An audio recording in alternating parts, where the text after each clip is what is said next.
Hello and welcome to August's book review. Struggling a bit to work out what the month is, but we got there, it's August. Excuse the rackets here, I've just had a little bit of a tidy up in Pete's office. He has hundreds of rackets, so that's something now that we're going to have to talk about.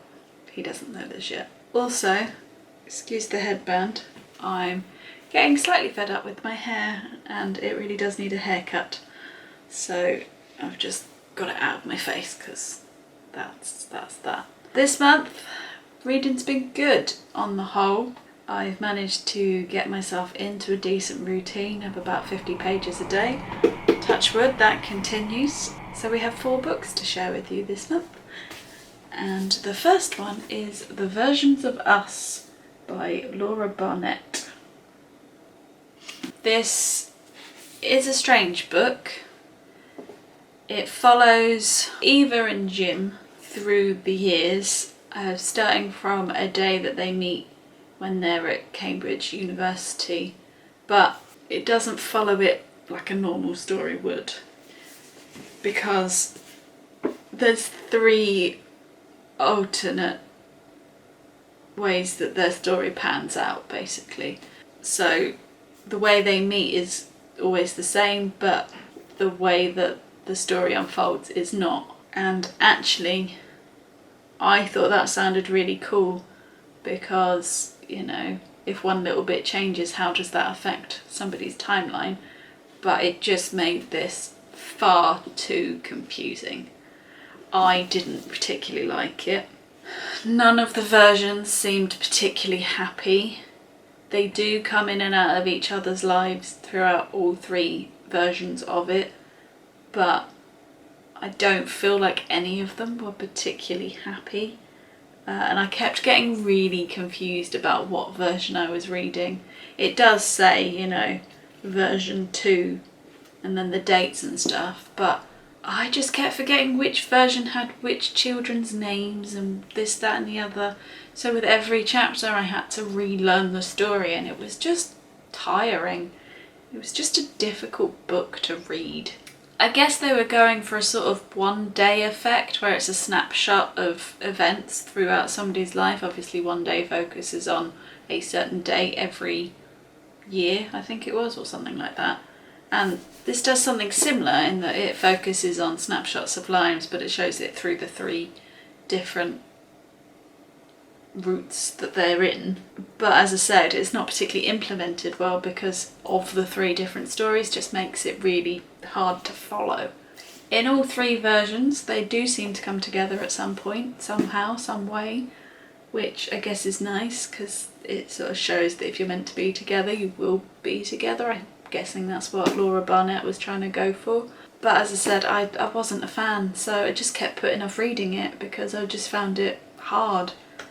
I like to read, I'm not that fussed if a book is difficult, but if it is, then, and I'm not particularly enjoying the story, then I do make every excuse not to read, and I found myself doing that with this a lot. But on the plus side, I guess it does show all different types of love. It shows unrequited, it shows first love, it shows sort of love in your latter years and all of that kind of stuff.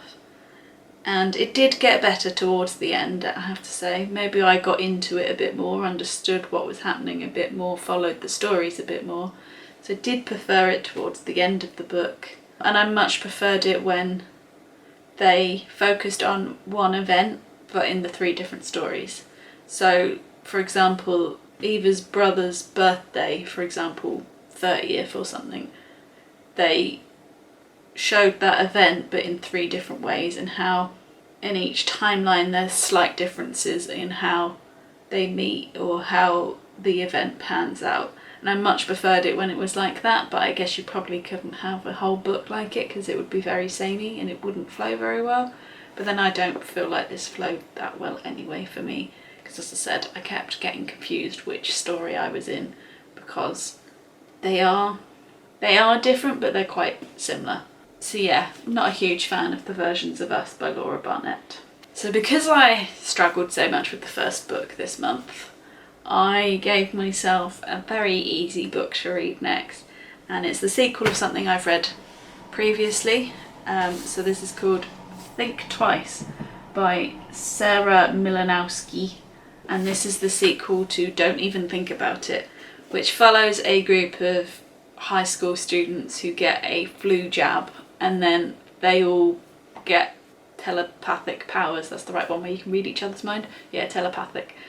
So this is, however long, like a good year after they've had the powers, they're getting used to it, but then all of a sudden they start losing them. So it's all a race at how to keep them and things like that.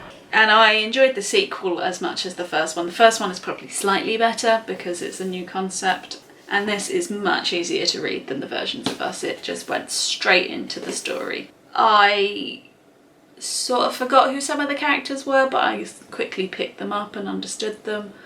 It probably does help to have read the first one before this one, but you could just pick this up as a standalone book without having to, because it does explain it all, and it is a sort of a standalone story, although it is part of a set. The whole I really struggle with that word.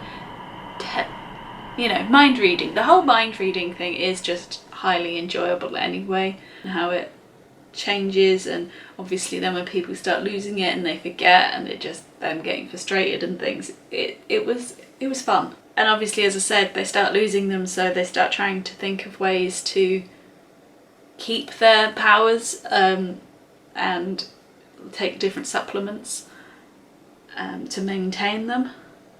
Like it's sort of like a little science experiment kind of thing.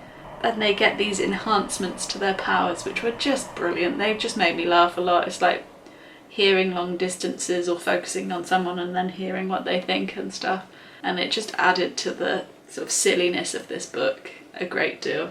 That is said, I was disappointed by the ending. I just found the ending a little bit too far-fetched, which is saying something when you're reading a book about a load of teenagers who can mind read.